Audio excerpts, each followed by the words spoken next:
the minutes still to go. Okay, I'm going to say got it. Mhm. Wait a moment. Where's my thing here? Got it. Okay, but I'm Hi, not mute. I Well, am Sylvia Miller-Mutia, and I'm here with Carla de Sola for another chance to view and remember and discuss a piece of choreography. Tonight, we're going to look at The Women at the Tomb, which for years and years and years, we danced every Easter vigil at the Newman Center in Berkeley, usually the Women at the Tomb and then also the table setting dance. And we'll watch the table setting dance next time we gather. Now, the Women of the Tomb, what I remember is the text shifts a little bit from year to year because depending yes. on the lectionary year, it will be either the account from Mark or Luke or Matthew. But tell folks a little bit about how it first came to be and how I'm it. not sure how it first came to be, whether it was done before we did it at Newman Hall. I tend to think that the first thing was at Newman Hall. This, and because it needs, there's an excellent music director there, Colleen Lenord, and she also played the drums. And I had her playing the drums to a kind of score, and a 1, 2, 3, 1, 2, 3, 5, 6, 7, 8. It was a definite pattern I worked out. So she had to rehearse with us. Also, the celebrant for Good Friday had to be willing to have 1 or 2 rehearsals because he said the text, which, as you just mentioned, did change every, 3 years, A, B, and C, the lectionary. So we had to change the choreography a little bit to fit with the text. So it's a hard thing to put together in terms of the schedule of the music director and the celebrant, but it's a wonderful. I think it's a really good dance. And one of a Jesuit priest who goes to Newman often in the past more, said, Carla, I think this is the best dance. I even like it, though everyone likes the table setting dance. He thought this was the most interesting one. I was really pleased with that. Do you want to tell folks a little bit about uh, I guess there's a little bit of a potential scandal, a gasp, in, Yes, there was. There was. I don't know if that's what you're referring to, but maybe. At one point in it, there's the angel that rushes down the aisle. And the very first time I did it, the altar at Newman, to backtrack a bit, is very heavy. It's very, very sturdy. It's made of um, heavy clay of some kind or other, but it's not like anything that could possibly tip over, whatever. And I had him dash down the aisle, and for height, I had him perch on the upper upper left corner. Well, I never did that again. I put a stool under the altar that he could perch on at the same place. So it looks like he's up there, but he's really not on the altar. That was considered very poor liturgical taste for me. I got it. I got it. And I know why I did it because I had been somewhere in the summer at a very radical place, and they were people who were sitting, not by my design, on the altar rails and mhm. things. And I said, oh, so it just sort of drifted into my mind from that experience. But I never did it again, and it worked out fine. But people didn't forget that. There was another thing people never forgot. Well, this is sort of like dirty linen here. All right. And that the first time we did the Passion Dance, uh, not with Greg, the choreographer, but with David, the original Passion, Jesus has nothing on top and just tights below. Well, after that first time, he always wore a dark black or purple shirt and tights below, because that again was considered just too much to have a dancer naked on top. So Yeah. those were the two things no one ever forgot. No, no. And again, I think it's one of those things in ministry that you can make a wonderful theological argument for why both a bare-chested Jesus and an angel perching on the altar tomb are absolutely defensible, but at the end of the day, you can only push people too far before they quit inviting you back. So Right. Exactly. Exactly. So, I wanted to say, I was thinking of it. Oh, what shall I say? And I've said, the dancer carries in her soul and body the prayer of the sacred story. Mm. And I just was sitting on the tree. She has to be ready to carry in her soul and body that sacred story, um, as a prayer. And one other thing I have, or maybe I should mention it as we're watching. I always thought Mary Magdalene's encounter with the risen Christ needs to be some extraordinary dance. And this was just part of the flow of it, but I realized someday that is such an important encounter. That has to be separate. Um, um, okay, and I talked about needing the drummer and the celebrant to be, ready to be called to rehearse. All right, let's take a look. Okay. And this recording, I think is particularly, it's from the Easter Vigil in 2013, and apparently it was Mark's Gospel that year, and it will be Mark's Gospel this year as well. We're in year B. Well, that's already into the dance, what we're seeing. Well, they missed I think they didn't have the recording doesn't have the. Oh, okay, because it does begin with the angel dashing down the aisle. It's a wonderful run and dance. That's David Henry, who's a fine dancer, and I was just sorry that we haven't been doing the dance because he does it so well, David Henry. And folks And this is the Newman Chapel, which you can see is a very unusual chapel and has this heavy altar, Oh, and because it's Easter Vigil, there is on the side there for new baptisms. And this is the lectionary there. And this table here, I hope we get the women coming down. Because that's where, depending on the year, they do place oils and stuff. Yeah. And another thing folks might find interesting about the architecture of that particular worship space is that the worship space itself was intended to be evocative of the tomb on Easter morning. There's just a sort of thin crack of windows along the top as if it's just opening up. And you can see how the, dark gray, heavy stone concrete feel of the thing. I love it, but it's certainly not a or traditional architectural. No, and people either seem to love it or hate it. I love it too. So, all right, here we go.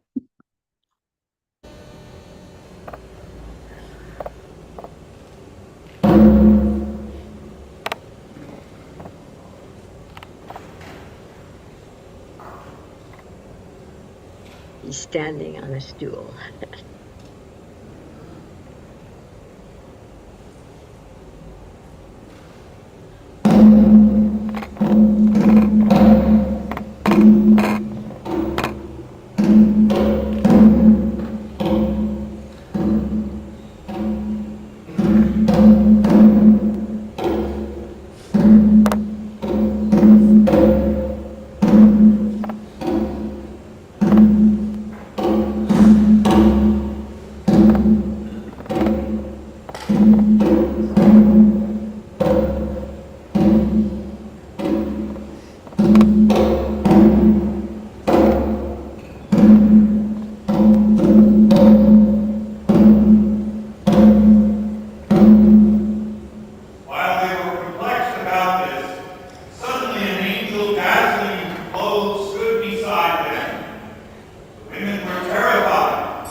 not here, but has arisen.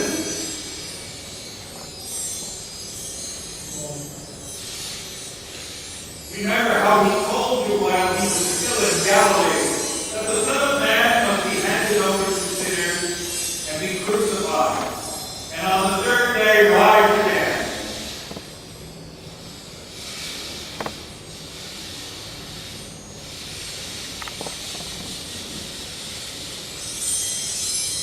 Then women remembered Jesus' word and returning from the tomb, they told all this to the 11 and to all the rest.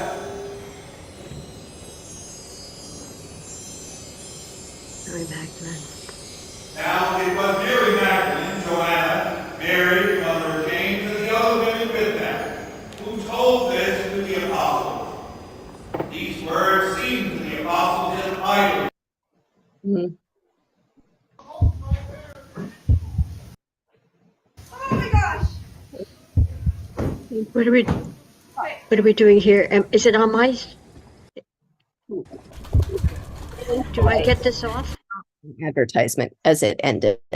Okay. So it right. ended. Pardon me. I'm not hearing you, Sylvia. There we go. Okay. Oh, good. Okay. Yeah, the video recording ends sort of abruptly, but yeah. Yes, it does end with the women running off. And then in some version, I don't know if in this one, he just ends it with the scripture, the Passion of the Lord, or something like that. I don't remember other ones. This is a simpler one in a way, but it has all the ingredients in it there. The women are looking and they don't understand where the cloth is. And this is when the odd altar at Newman with the holes serves a purpose of pulling it out. See, he's not here. He's not here. And they can't believe it. And it's the last person represented to me, Mary Magdalene, just as it coming to her specially, but it still could have been even a longer connection together. It's very effective because I think, it just has the percussion and the chimes and the voice, no music. And so there's a starkness in the kind of sculptural shapes of the dancers and the starkness of the text and the drum beats and the silence. Yes, it is a good word for it. Starkness, yeah. I'm sorry we didn't see clearly all the movements coming down the aisle. A favorite one of mine, I don't think we saw it, was there's a fist and the dancer is hitting the forehead. Did you do that, Sylvia? And the credit for that movement comes from Greg Reynolds. I don't think it was in the Passion Dance, but somehow in something we did together. And I thought, oh God, that's a good movement for this.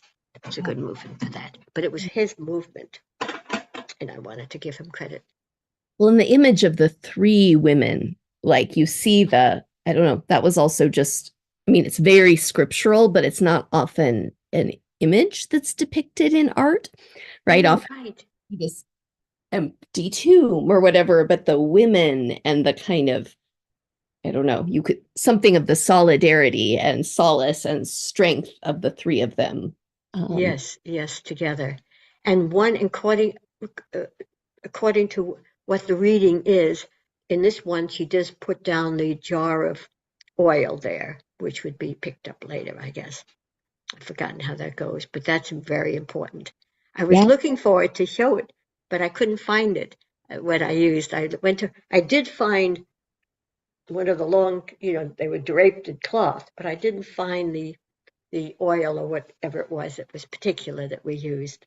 I have a funny anecdote from or memory from doing that dance, because as you showed, we had the black sort of scarves draping us, and there's that one moment where we do, a body roll and then a side fall to the earth.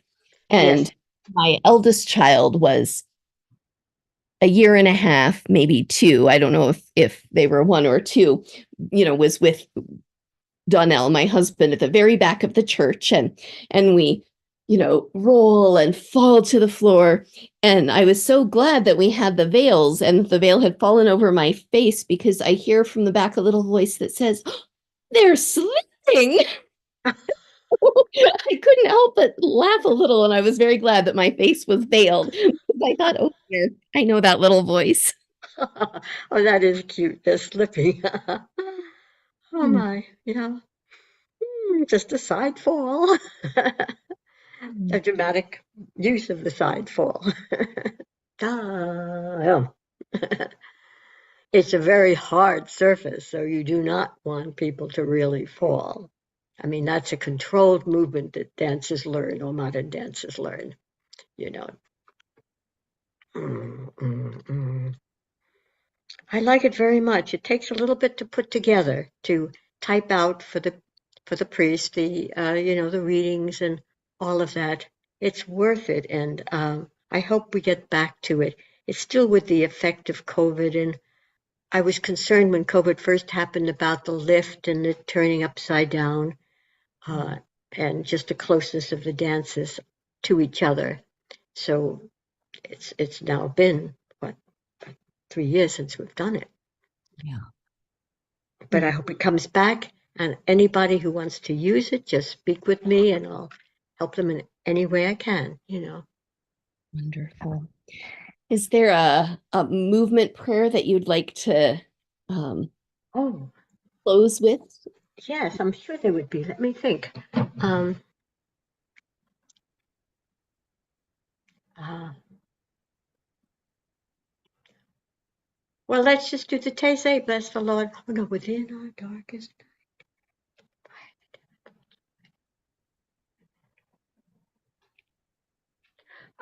Which would you prefer, within our darkest night or bless the Lord, my soul? Well, let's do tonight within this our darkest night, because I think of that as a very suitable Easter Vigil song, because of course the Easter Vigil begins in the darkness and the kindling of the new fire. So that seems exactly right. Very good. And I haven't done it in a while, so I may not have it exact. Let me show you first, and then if you do you know the melody? Oh, great. So it's like a little. Your hands are this way, and it's like one after another. Within our darkest night, you kindle a fire that never goes away, never goes away, and you drop though, and then slowly it continues. But this time it's just a steady flame. The second time it's just steady. You kindle a fire that never goes away.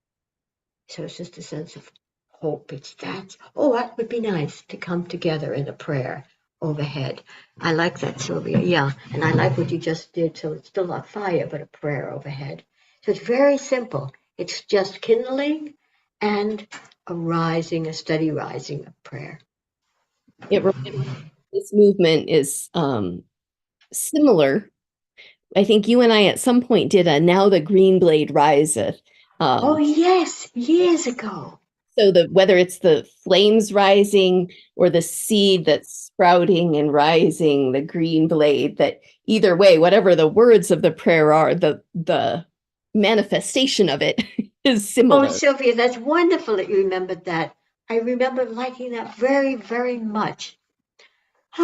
Thank you. Let's do the prayer then. If you could sing it. I'm going to hold on a second. I want to close the door. I'm almost done, but I'm going to close this with the last prayer.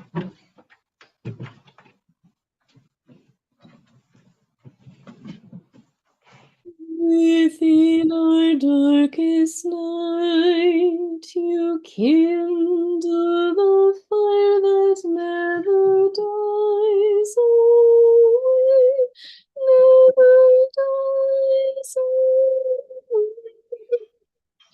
Within our darkest night, you kindle the fire that never dies away, never dies away. Within our darkest night, you kindle the fire that never dies. Always, never dies. Always. Within our darkest night, you kindle the fire that never dies. Always, never dies. Always.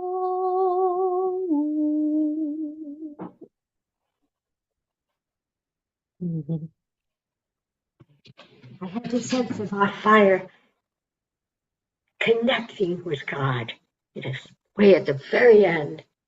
There's a connection there of prayer and mystery. I wonder if we might use that same sequence as I sing "Now the Green Blade Riseth," and maybe something else will come out of it in improvisation. But I just want to. So Try.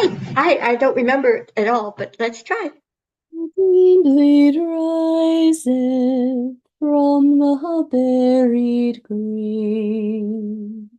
We that in darker many days hath lain, love comes again, that with the dead has been.